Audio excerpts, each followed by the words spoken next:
Hello YouTube. In this gloomy weather with the tempest brewing outside, we're going to talk about depression.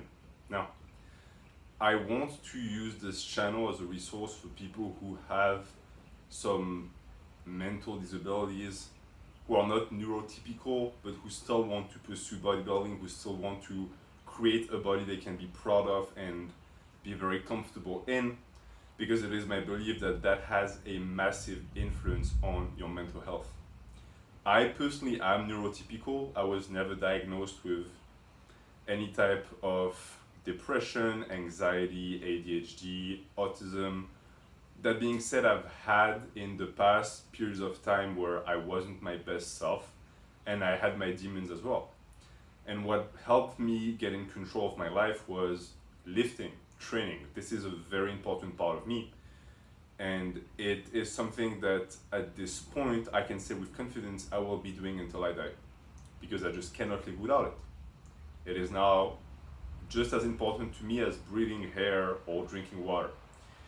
So I want to share my knowledge, but of course keep in mind it's coming from someone who hasn't experienced those things firsthand. And let me also say I do not subscribe to the just tough it up mentality and people who say, oh, it's all in your head and just go outside and take some fresh air. Yeah, it's just in your head. It's hormonal. It's the chemistry of your brain and your body. You cannot really fight against that. That being said, you can influence it, and at the end of the day, you're the captain of the boat. But of course, it's much easier to be the captain of a boat that floats just right and is actually maintaining cap than a boat with a bunch of holes with a ton of wind, right? Some people have a tougher time navigating this life. Does it mean that you need to let the boat sink? No. You fight teeth and nails, and you fight for yourself, for your own sake. So now that that's being said, we're going to talk about a question that a subscriber asked a long time ago. If you ask a question and I say I will make a video about it, I will. But it might take a long time. It might take a year, but I will eventually get to it. So the question was, let's talk about bodybuilding, but with the perspective of someone who is depressed, meaning that they don't sleep well, their metabolism is slowed down, they have very low energy during the sessions, and they want to sustain a caloric deficit. So I'm going to say it right off the bat, the caloric deficit, being that, don't do that. It's already tough for people who are mentally stable, who don't have depression, to sustain a happy mood and high energy levels on the caloric deficit. Most of the time people have mood swings, they're angry, they're irritable, you get dark thoughts. It's not good. Your body is not really super happy when you force it to run on empty. It wants those calories. So my advice if you're depressed, maintenance. I'm not saying bulk up, because bulking up is going to have its own set of issues. Maintain, stay at the same level of calories, don't go under that. And you might say, well, I want to lose weight. Well, you have to play the game with a different mindset than most people. Why? If you're depressed and you already established a discipline to train and follow a diet, you're already ahead of the game, and I would say you have a great handle on your depression. A lot of people I know who are depressed, they've never gotten to that point. They are not able to create a routine. They're not able to maintain it with consistency, because eventually the depression has it in its grasp again, and they get blue and they spend 3 days in bed. So from what I've sensed from the comments, that person wasn't in that scenario. I cannot really help you if you are, because in reality the only advice I can give you is just do it. Just start doing it. Start with a shower.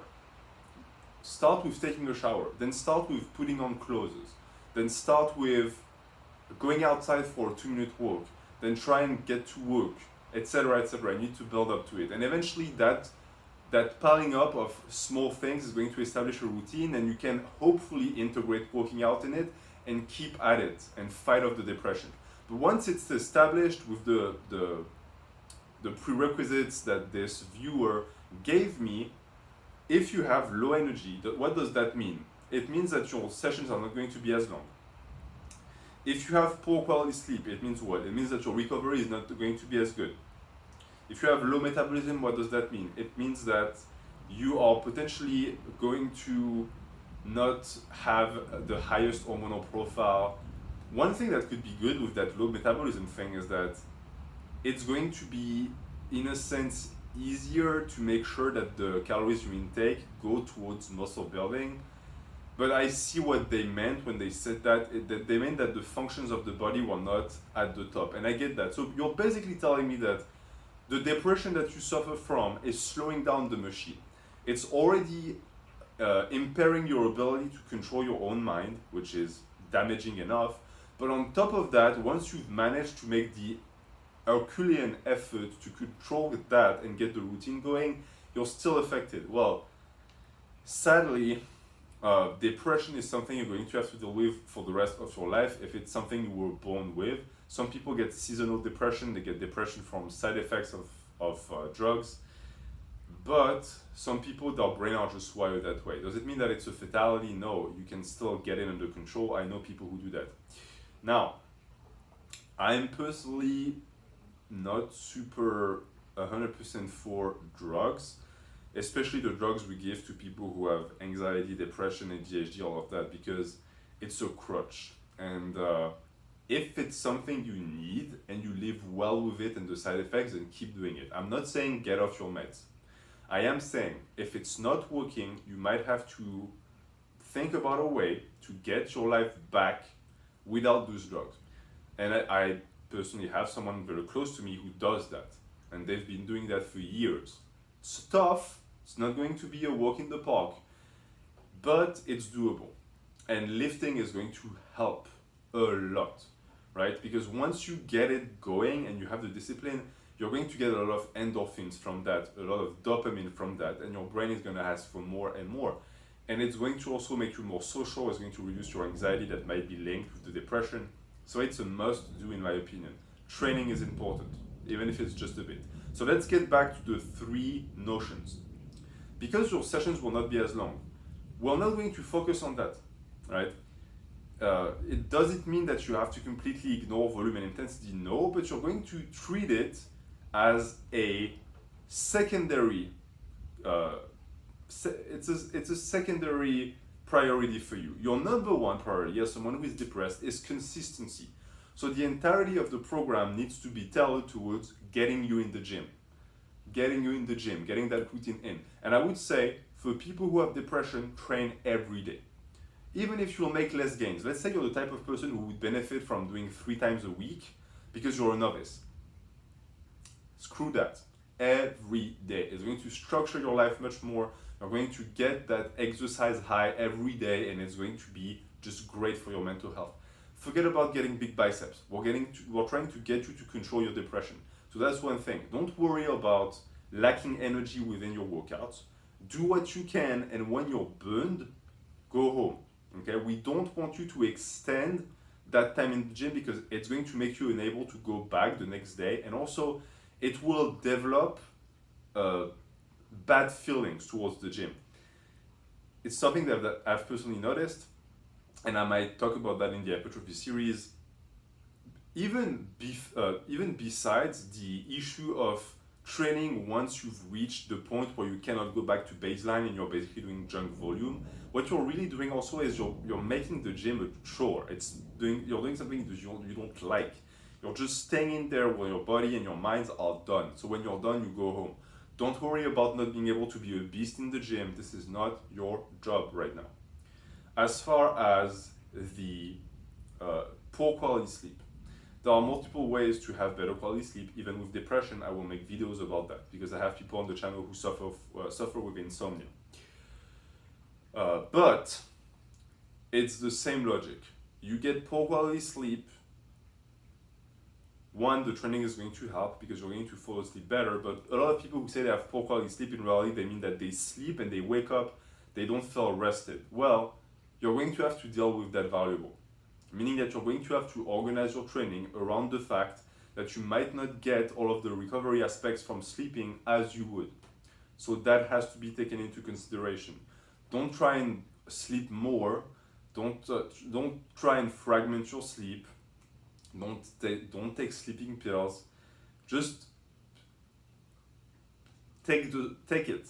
It's the best advice I can give you. Just take it.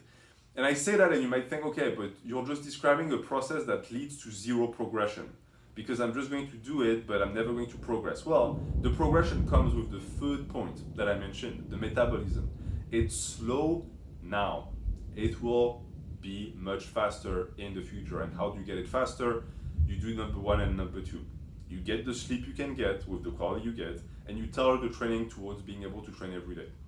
And once those two are finally sort of clicking, even if they're not perfect, you're going to accumulate training, you're going to get on the right path, and your metabolism is going to pick up again. And once the metabolism picks up, guess what happens? Quality of sleep is going to increase, and quality of training is going to increase. Your recovery, your strength, everything. So you're going to feed into your metabolism that then is going to feed back into the number one and number two, which then feeds back into metabolism, etc., etc. It's a virtuous circle. Of course, if you don't manage to actually do things in the way I described, you overtrain, you schedule the sleep poorly, it's going to make the metabolism worse. So that's the name of the game right now.